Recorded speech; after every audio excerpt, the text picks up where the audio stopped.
Hare Krishna, dear devotees. I would like to welcome you all to His Holiness Chandramauli Maharaj's daily online class. Thank you all for joining today. My humble obeisances to you. All glory to Srila Prabhupada.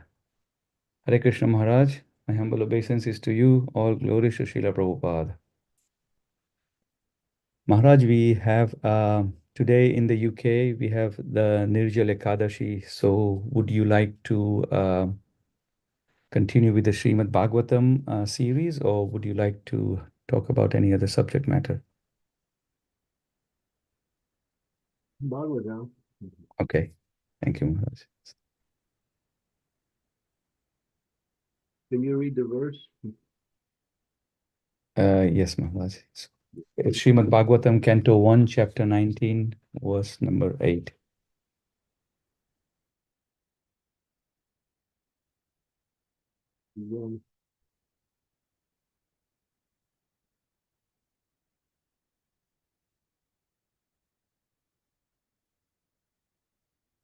Can you read it also?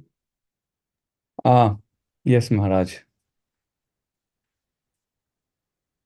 Tat Om Namo Bhagavate Vasudevaya, Om Namo Bhagavate Vasudevaya, Om Namo Bhagavate Vasudevaya, Namo Vishnupadaya, Krishna Prishtaya Bhutale, Srimate Bhaktivedanta Swami Niti Namine, Namaste Saraswate Deve Gauravani Pracharine, Nirvishesha Shunyavadi Pashyata Deshatvarine.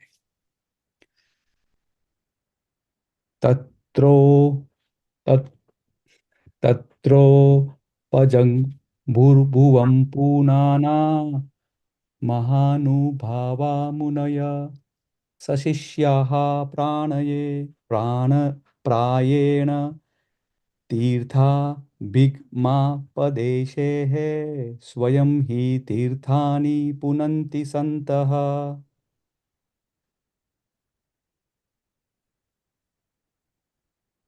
Translation. At that time, all the great minds and thinkers, accompanied by the disciples and sages who could verily sanctify a place of pilgrimage just by their presence, arrived there on the plea of making a pilgrim's journey. Maharaj, would you like me to continue the purport reading? Yes. Okay, so purport by His Divine Grace Srila Prabhupada. When Maharaj Parikshit sat down on the banks of the Ganges, the news spread in all directions of the universe, and the great-minded sages who could follow the importance of the occasion all arrived there on the plea of pilgrimage. Actually, they came to meet Maharaj Parikshit and not to take a bath of pilgrimage because all of them were competent enough to sanctify the places of pilgrimage. Common men go to pilgrimage sites to get themselves purified of all sins. Thus, the place of pilgrimage become overburdened with the sins of others. But when such sages visit overburdened places of pilgrimage, they sanctify the places by their presence. Therefore, the sages who came to meet Maharaj Parikshit were not very much interested in getting themselves purified like common men, but on the plea of taking a bath in that place, they came to meet Maharaj Parikshit because they could foresee that Srimad Bhagavatam would be spoken by Shukadev Goswami. All of them wanted to take advantage of the great occasion.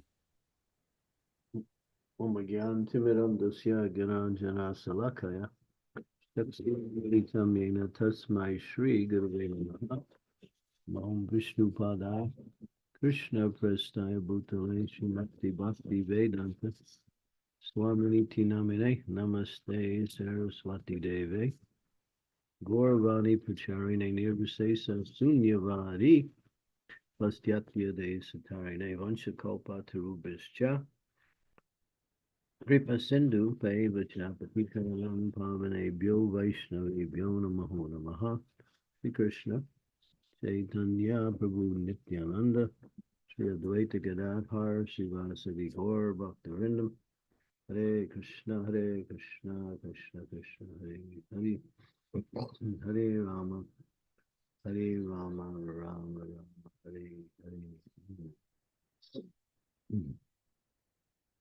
All these personalities who mentioned here who came They simply came to see who that great soul was. Well, they were also very great themselves. In fact, they were Brahmins mostly, and great personalities who had performed great tapasya, austerities, penances, and were fixed in either Krishna consciousness or Brahman realization. Most of them were fixed in Brahman realization. There were a variety of different types of tapasis, sages, personalities. But still, they wanted to meet this person who was the king of the world. Now he had simply um, left his position to fast until death and hear the glories of Srimad Bhagavatam as his way of exiting the world. It's interesting that although Maharaj Pariksit was a king, in one sense he was engaged with worldly affairs. The sages still, they could understand, although he was in that position, he was a great special personality who had taken this. So it's interesting to mention that it doesn't matter what particular situation in your life you have, at least materially. If you're a devotee engaged in devotional service, then you're considered to be on the highest platform of material, spiritual progress. Grihe tako, mane tako, sabdahari boli tako. Whether you're brahmachari, sannyas, grihasta, somewhere in between, as it says in the Bhagavatam, pirata hunam palinda pukasa, sambira yavana kashade. Various types of personalities who are born in very low material situations. If they take the devotional service, then their material designations are surpassed. Doesn't matter. It doesn't matter what position you are materially. As soon as you become engaged in devotional service and under the guidance of a pure devotee of the Lord, you actually are on the highest platform of human culture because you have understand what is the goal of life, and therefore you're trying to achieve that goal of life. So this is very important, especially in today's society. People still see people in relationship to the body and not so much in relationship to the activities they perform. Just like even if a person is a great Brahmin born in a very high class Brahmin family, if they're engaged in material activities and they're not following Brahminical culture, then they're designated according to that. When Krishna, in the form of Varahadev, picked up the earth that was at the bottom of the Garbhodak ocean, by his touch of the earth, he impregnated Mother Earth with a child, and that child was named as Boma. So that Boma was the direct son of the Lord. His mother was the earth, father was the Supreme Personality of Godhead. But Boma, he got involved with, we say, undesirable association. And he grew up more or less acting as a demon. Later on, he became known as Bomasura. So although he was born in such a high class position, he being the son of the Supreme Lord, now he is known as Asura because of his activities and his association. And Krishna killed him. Krishna killed his own son And because that son was no longer worthwhile, he was simply causing trouble to others. And he even challenged his own father in a fight. So we say here a person may be born in a very low family, but if they take the devotional service, they become glorious. And their material designations in the past do not really have any meaning at all. And anyone who sees them according to their material situation, just like Jagai and Madai got the supreme mercy of Nitai Gaur, Lord Chaitanya and Lord Nityananda, and they became devotees of the Lord. And they had performed so many sinful activities. Their sinful activities were uncountable. Even the superintendent of death, Yamaraj, along with all of his assistants, could not keep up the records of the sinful activities in Jagai and Madai. But by the mercy of Lord Nityananda, they had somehow or other became repentant and gave up all their activities and wanted to receive the Lord's mercy, and they did. And they actually became devotees. And then Lord Chaitanya told all of his associates, you should not see them the way they were before. You should see them only as being Vaishnavas now. So sometimes because of our material limited vision, we think, well, this is a, this is an Italian Vaishnava, this is an American Vaishnava, this is a Indian Vaishnava. You go down the list of material designations. But that is faulty, and it's not a proper way to address. The Vaishnava is above all of the material designations and should not be seen in the same way that they were. But still, people with a poor fund of intelligence, or even people who are devotees, sometimes like to categorize people according to their material situation or the particular type of body that they have. Yeah. So, and Prabhupada showed by personal example when he began the Krishna conscious movement, and he started to preach in America. And as he was making devotees who were fixed in Krishna consciousness, he brought them back to India. And he said, these persons, are practicing what you're giving up. They are actually really Vaishnavas, although they were born in low-class families and were engaged in sinful activity.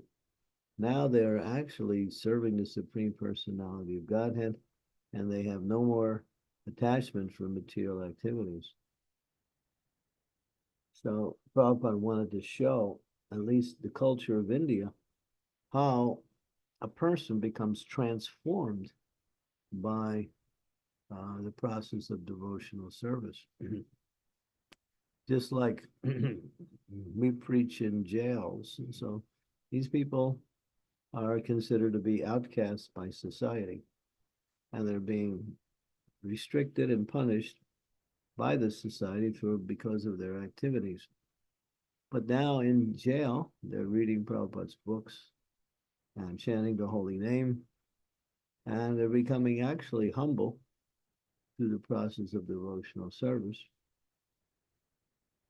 And if we still see them as who they were in the past, then we are seeing in a material way. So a person should be given a chance to change. It's not a person's like a person does something wrong and then are condemned eternally for whatever they do wrong. If they give up their wrong activities and make proper repentance for whatever mistakes they made, and then take the devotional service, they should be seen as devotees of the Lord. And everything that they done in the past has no meaning anymore. Krishna sees them as his devotees. This is very important here. You see that King Parikshit, it was a worldly man in one sense because his job. We have the example of King Prataparudra. He was also a devotee of the Lord, and he wanted when Lord Chaitanya was there, he wanted to meet Lord Chaitanya. The Lord Chaitanya wouldn't meet him. He said he's engaged in worldly activities, pound, shilling, and pence. He said, and therefore he's a materialist. Although he was a devotee, the Lord didn't want to meet him because the Lord was in the renounce order. He was a sannyasi. And for a sannyasi to associate with worldly people is considered to be drinking poison willingly.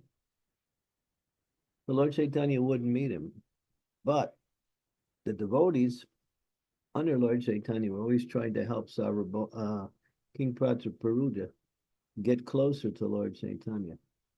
And finally, at the Rath Yatra, when King Prataparudra took off all of his royal garments, put on a simple dress, and then start sweeping the streets in front of Lord Jagannath's cart, Lord Chaitanya was really pleased with that when he saw how this great king now was doing humble service for the Supreme Personality of Godhead. And then when Lord Chaitanya danced during the Rath Yatra ceremony, he performed a mystic dance where he expanded himself into 7 forms of himself and danced in each of the different kirtan program parties. There were 7 kirtan parties that were chanting around Lord Jagannath's cart. Each one of them had their own leader, singer, dancer, and group of men. And mridanga players, kartal players, each one was exclusive. But they were all together doing kirtan. Lord Chaitanya wanted to give his mercy to each group, so he expanded himself into 7. And each group was thinking, wow, Lord Chaitanya is in my group. And no one could see that except 3 people. One person was Sarvabhauma Bhattacharya, the other person was King Prataparudra, third person was Lord Nityananda. So Lord Chaitanya allowed King Prataparudra to see his mystic dance being one person but appearing in 7 different groups. When King Prataparudra saw that, he became astonished. And Sarvabhauma Bhattacharya said, the Lord has given you special mercy. He allowed him to see that.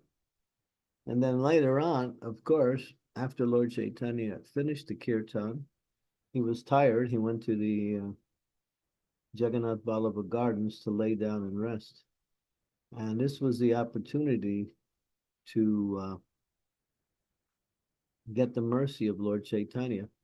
So he came in his simple dress, King Prataparudra, and the Lord was laying there, and he started to massage the legs of Lord Chaitanya. Lord Chaitanya was in a half unconscious state. And the Lord said, well, who are you? And he said, I am the servant of your servant, of the servants of your servants, Das Das Anudas. And when Lord Chaitanya heard that, he became very compassionate. And he gave King Prataparudra his special mercy and allowed him to serve him directly by massaging him. So here's the Lord initially didn't want to associate with him at all, but when when King Prataparudra became very humble and didn't disregarded his position as king and simply became a humble Vaishnava serving, then the Lord showed his special mercy and allowed him to serve. And that was how we see here that people who have certain powerful positions, and Prabhupada said we should be very careful with associating with people in the material world because they may want to associate with us in order to get something from us, for instance, politicians like to come to our temples, they do that. And they'll garland the deity, they garland Srila Prabhupada, and they'll say so many nice things about our movement, but they're only interested in getting the votes of the devotees who frequent the temple. That is one of their, and they do this patronization in order to somehow or other get more and more votes. So we're not so much interested in that. We allow them to come, we give them some prasadam, and we allow them to associate. But we know really the reason why they come. And hopefully they'll get some mercy. But Prabhupada said, we should not make any plans with these people because we can't trust them. They will take, just like when Srila Prabhupada was in Vienna, in Switzerland. He was in Vienna there, and he was, the World Health Organization is based there in Vienna. But Prabhupada came and was organized by the devotees. Prabhupada spoke about the world situation. He spoke about the importance of going back to a more simplified lifestyle. And at the end, the leaders wanted to take a group picture with Srila Prabhupada and many of their leaders. Prabhupada wouldn't do it. He wouldn't allow himself to be taking pictures with these people because he knew that they'll simply use the Hare Krishna movement to endorse their own programs like that. So sometimes we have to be very careful in associating with big people.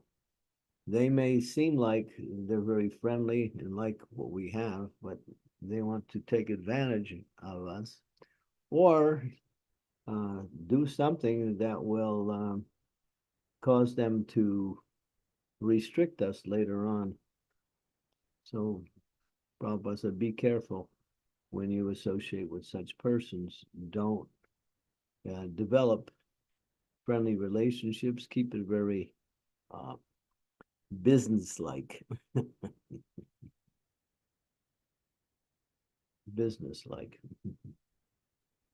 So yeah, so here we see how these great souls, and this Maharaj Parikshit, he also was a devotee of the Lord, but still, he was a king. But when he gave up his kingly dress and all of the responsibilities of leading the world, and sat down on the banks of the Jamuna simply to fast until death, to achieve perfection in life by hearing Srimad Bhagavatam, all these great souls wanted to meet this great personality and be in his association. And of course, as it says here, they also wanted to take advantage of the association of the greatest of all of them, Sukadeva Goswami, who would recite Srimad Bhagavatam. So this is a very important. It doesn't matter a person's position. If they take the devotional service, then they are glorious. And we also have to see that even in the society of devotees, people who present themselves as devotees, but they have another agenda in the society. Prabhupada said also, we should understand that everyone who comes to Krishna consciousness is not a devotee. They may shave their head and they may put on tilak and kanti mala, but they're kali chelas. They have another agenda. They want to take advantage of the spiritual position to further their material desires. And they actually are against spirituality, but they use spirituality to further their material desires or their positions in society or a particular agenda they may have. So you see the opposite. So therefore, before one can understand to designate a person by their whether they are Vaishnavas, that we can tell by their character and by their behavior and by their activities. Yeah. Okay, I'll stop there.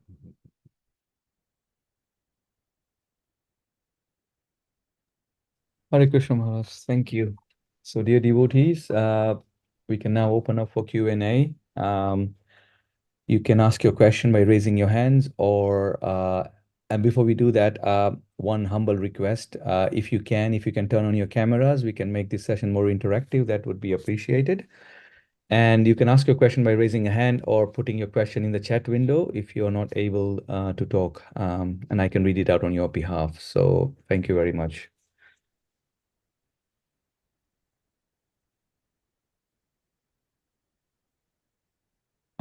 So Maharaj, whilst the devotees contemplate, I have a question. You mentioned very nicely that I at least we should not have a view of the external bodily platform.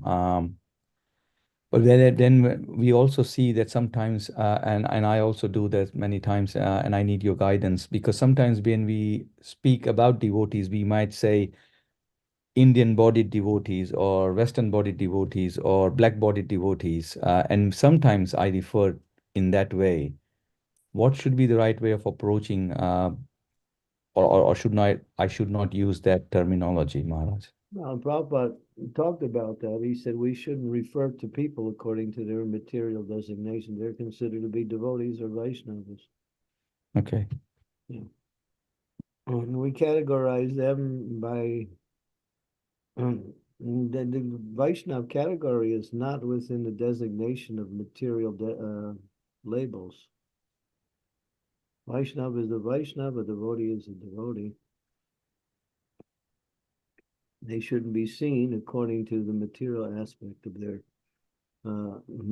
their body like that.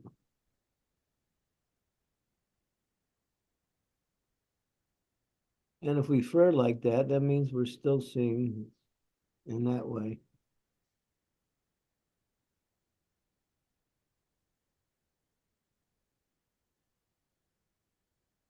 Thank you, Maharaj. That was very clear because I was not sure about this, but unknowingly, knowingly as well, I was referring sometimes on conversation to refer to a certain group or a certain devotee sometimes to distinguish. So thank you, Maharaj. It's not, and we should avoid that. Thank you. Yes, I will do that, Maharaj. So, Sridevi Mataji, you have a question? Please go ahead. Thank you, Dinanath Prabhu. Please accept my most humble obeisances, dear Gurudev. All glories to Srila Prabhupada. Guru Maharaj, as you were speaking about King Pratap Rudra and describing how humble he was before the Lord, and you also warned us about people in high materialistic positions. They may come to us, but we should be careful not to be too close to them, accept whatever service they want to do, but not get too over friendly, and because we cannot trust them. So I have seen in many temples the big donors being treated like royalty. You know, they're ushered in with like 15 people following them and garlands and this thing and that thing. And, it's like, oh my God, what is this, And I wonder whether we are really doing a service to them or a disservice by treating them like this, because it just patronizes their own estimation of themselves as big people in materialistic society.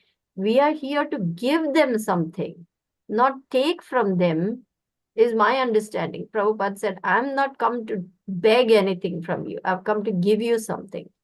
So how is it that we are allowing this materialistic culture to affect us so much that we just go gaga over all these big donors like this? Well, everyone should be respected. And these people are usually they're usually given respect by society anyway. Of course, that respect is always mixed with some kind of personal motivation,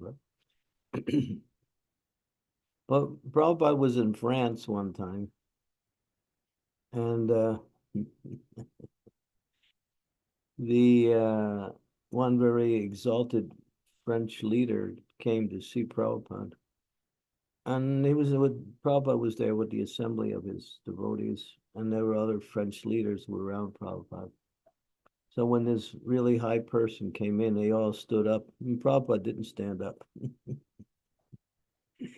And they were saying to Prabhupada, "You should get up. You should get up." Prabhupada said, "I'm supposed to stand up." he didn't. He didn't stand up.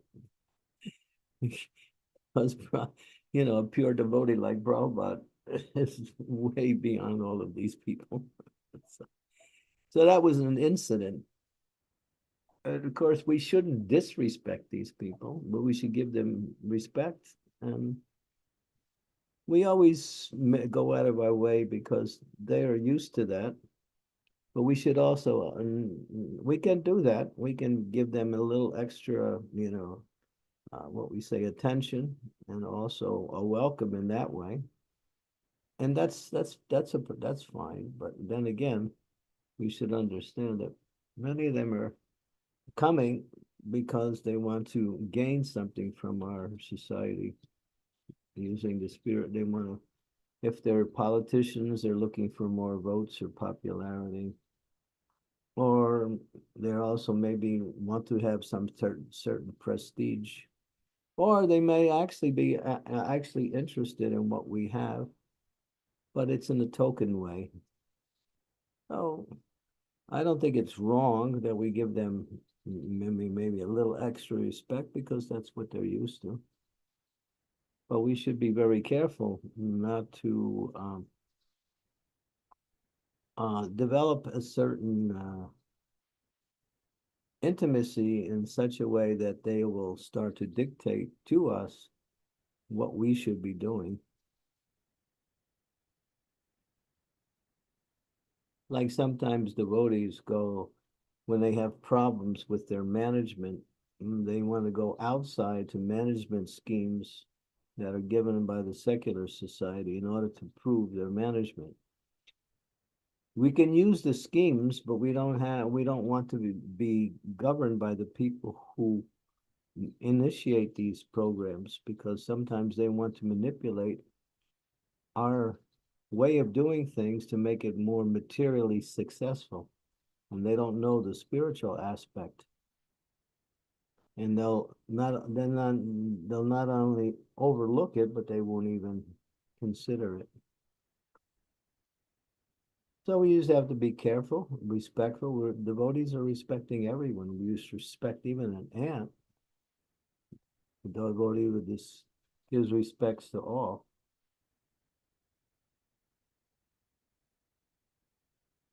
And for these people, it's fine if we show them a little bit more respect, because that's what they're also used to, like that. But not the intimacy where they start to dictate or try to control us in any way. Thank you, Guru Maharaj.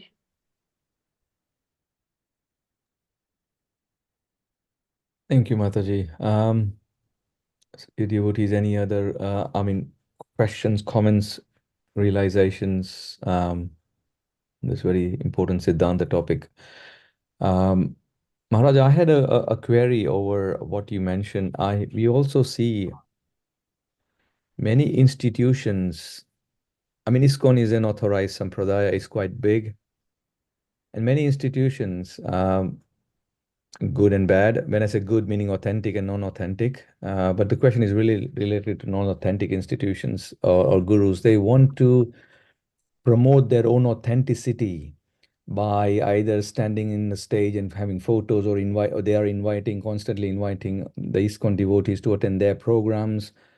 And that way they try to be more legitimate, or they can be seen as more legitimate because they're standing with ISKCON devotees, doing things, getting gifts and things like that. So how can we be careful with these things? Because as you mentioned quite rightly, it can be detrimental. Yeah, Prabhupada warned us about that.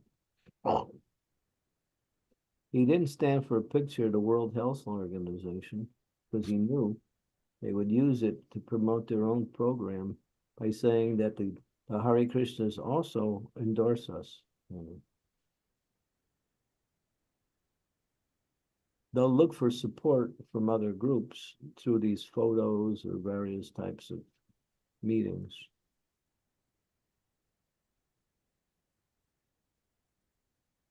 We might even do the same thing. We bring in big people and say, look, they favor our movement. But it's not always like that.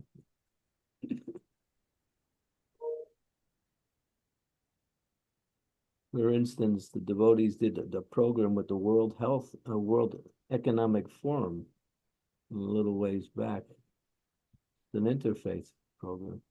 But the head of the World Economic Forum is his program is world depopulation. His whole program is to depopulate the world.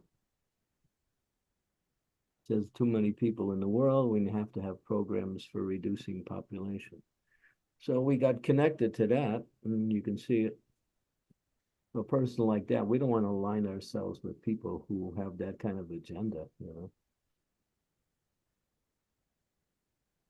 And Prabhupada said, we don't, we just simply depend on Krishna. We don't need anybody else's support.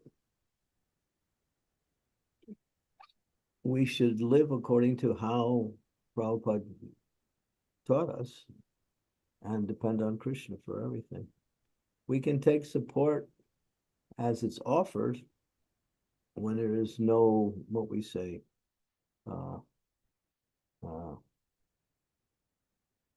no strings attached, you might say.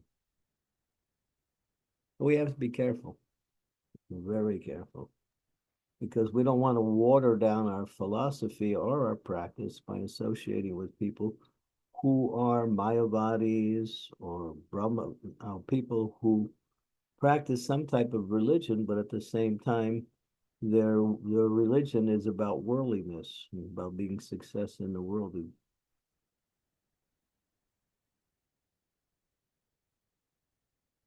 All of a sudden, our movement is pure devotional service, and we simply depend on the mercy of Krishna and the previous acharyas, and we follow that. We have to be very careful in aligning ourselves with other groups. There's no need to align ourselves with other groups, but we shouldn't be inimical to them either, or critical. We simply just we just focus on our own business. That's all. Thank you, Maharaj. We've got two questions, Maharaj, on the chat window. I'll read it. One is from Nashingalila Mataji. Hare Krishna, please accept my humble obeisances. All glory to Srila Prabhupada. Guru Maharaj, we sometimes see how community or a temple is asking for donations from for different purposes, but actually the temple doesn't give much to others in terms of activities such as education, like Bhakti Shastri courses, etc. It is hard to be inspired to support when there's no real exchange for the benefit of all. I'm really bothered by this kind of question and situation. Could you please shed some light on my confusion? Thank you. So you're saying that the temples within our society are soliciting donations, but they don't give anything back. That's the question. Yes, Maharaj, it seems like it. Yes. Well, if we understand Prabhupada's protocol for what the temples are not simply a place of deity worship or a place of having festivals. Temples are for attracting people to learn about the process of Krishna consciousness. There is a very strong and very direct statement, which has been made a few times by Prabhupada. He says, we are not a religious movement, we're a spiritual cultural movement. We're teaching spiritual culture. Religion is a different thing, he said. He said, our temples are meant for education. When people come, they should have an opportunity to learn about Krishna consciousness. We should have programs for education. We should have programs for engaging people in that various spiritual activities. Not simply collecting donations from the public because we are a temple. I mean, that goes on, but the thing is, what are they using the money for? It's not about building their own buildings. It's about what she said, giving back to the society the opportunity in the form of education, culture, and activity. That's what how Prabhupada set up the society.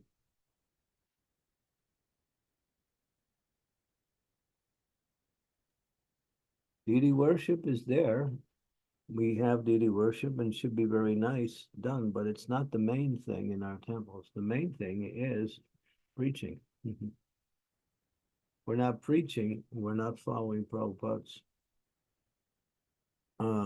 program for Krishna consciousness.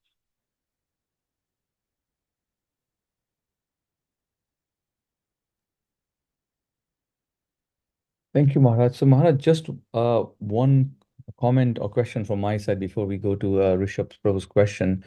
So, Maharaj, how do we look at it? Because nowadays, all the courses that the temple offers, so the donations are taken in, and then there is an educational arm that the temple sets up, but then all the courses or Vedic education is also chargeable.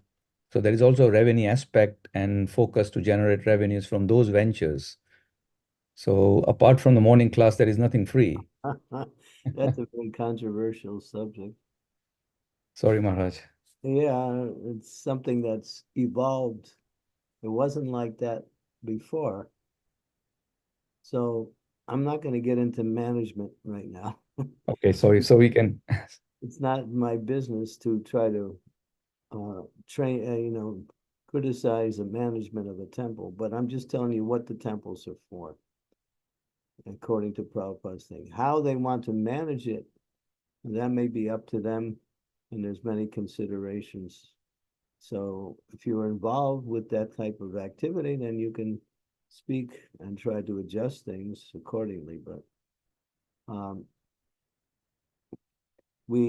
not in a position to say anything either one way or the other. Thank you, Maharaj. And sorry to ask this question. That's all right. I expected it. We have a question from Rishabh Prabhu. Hare Krishna, dear Gurudev and Vaishnavas, please accept my humble obeisances. All glory to Srila Prabhupada and Gurudev.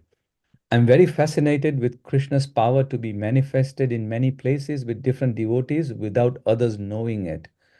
It's a very special mercy for the king, Pratap Rudra, to see Chaitanya Mahaprabhu dancing in all the 7 groups. I have a question about that. I see this act of Krishna as being supremely personal with each of his loving devotees. Is this right to think so? Yeah. He wanted to show special mercy. But he also exhibited his mood of devotion to Lord Jagannath by dancing in all of the groups also. And the pastime ends with him dancing in front of the Lord Jagannath's car to cut. It's the meaning of Rath Yatra. The residents of Vrindavan, headed by Srimati Radharani, came to see Krishna at Kurukshetra, and they want to bring him back to Vrindavan. So the whole Rath Yatra festival centers around bringing Krishna back to Vrindavan. And the residents of Vrindavan came to encourage Krishna to come back, that we can't live without you. And Lord Chaitanya is Shri Krishna Chaitanya, Radha Krishna. He is Krishna in the mood of Radharani, and Jagannath is Krishna. So there's a nice exchange between Jagannath and Lord Chaitanya in that Rath Yatra festival. Lord Chaitanya, in the mood of Radharani, is trying to encourage Jagannath, Krishna, to come back to Vrindavan. And Krishna, in the form of Jagannath, is being led by her bhakti. but he's not always going immediately. So as her bhakti becomes more and more intense, Jagannath becomes more and more inclined to come back to Vrindavan. That is the whole process of Rath Yatra. That's the meaning of Rath Yatra, actually. To bring Krishna back to Vrindavan.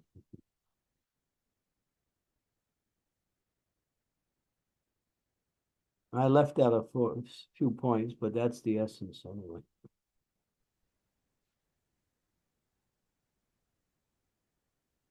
Thank you, Maharaj.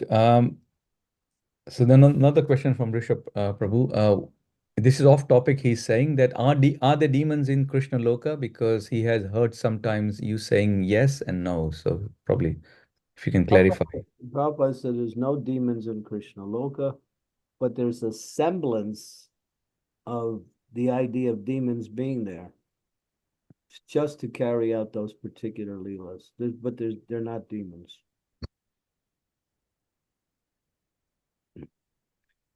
It's for the sake of leela only that it appears that there's demons there, but they're not. They're not really demons.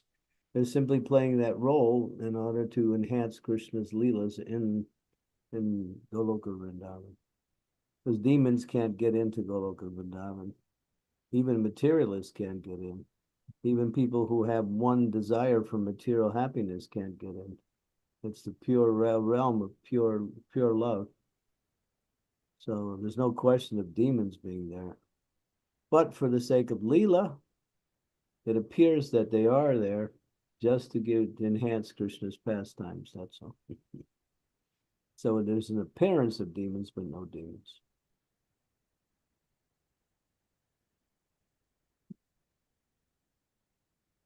Thank you, Maharaj. So Maharaj, there is one question in the chat window. This is related to the chargeable aspects of the education. So the question is there a scriptural injunction not to charge for scriptural teachings? Well, this is a management question, you know. Some temples do it and sometimes temples don't. But Prabhupada said the temples should raise enough money where they can do everything and allow people to come, get free prasadam and free education. Bhakti Siddhanta would have his devotees go out and preach, and then they would bring in money, and he would have big programs where he would feed 20,000 people per shadam. They would come into these big melas. And so that's Bhakti Siddhanta. So Prabhupada followed the same thing.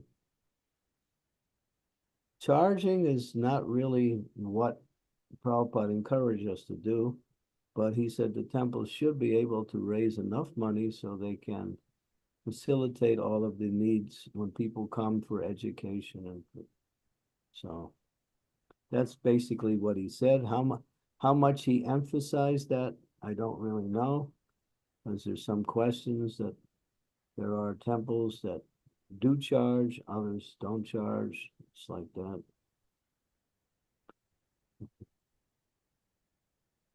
Thank you, Maharaj, for the clarification. That's clear. Well, one thing Prabhupada did say, when people come only for free feed, people come to our temple for prasadam. If they simply come for prasadam, that's all they're interested in, then Prabhupada said we can charge them something. If they're just coming to get some free food, then we can put a little charge on that. Because he didn't want the temples to be overloaded with people who are simply coming to get some material benefit, and they're not interested in Krishna consciousness. They don't have time for that. They just want to get some free food, or they want to hang out in some spiritual place. And Prabhupada saw that as a burden on the temples and burden on the devotees. So he did say, yeah, we could charge just to push away that type of personality who comes simply for food, that's all.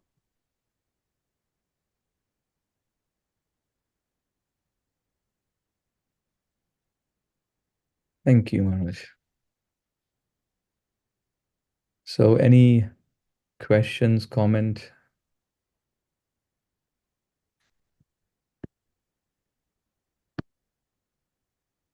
Bhikkhu Prabhu, please go ahead and unmute and you can ask your question. Hare Krishna. Our Dandavat pranams to Maharaj. Please accept our humble obeisances. All glories to Srila Prabhupada. Very interesting comments from questions, answers. In my humble opinion, and this is based on my visits to Bhaktivedanta Manor in London, to a degree, funding is necessary for efficient running of temples, and charges are made to raise revenue. As Maharaj pointed out, that certain things can't be just freebies for people who come for a joyride. I have seen and observed that there is preaching, education, and of course, assistance to programs of temple. So to a degree, one should survive, and it's like running a business. It has to match income expenditure. So this is my humble opinion, but I don't know about other temples, but I can only comment for what I know. Hare Krishna. Thank you.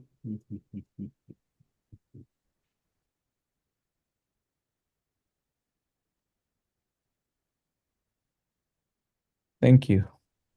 We're not here to manage temples. That's not our business.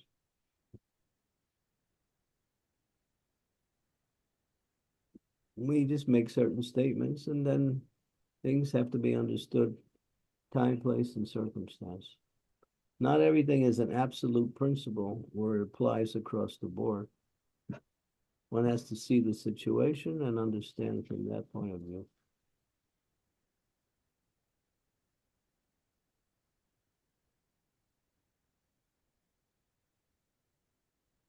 Thank you, Maharaj. Hare Krishna. Hare Krishna. Thank you for your question, Prabhu. Prabhupada said, if people invite us from the outside to come and do kirtan, so we should charge.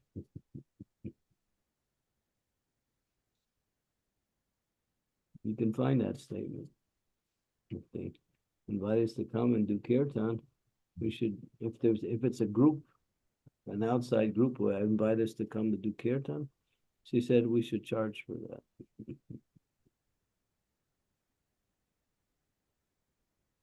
You can find that statement in the database. So, Prabhupada said many things, charging, no charging. So situations have to be understood according to the circumstance that it's being applied to.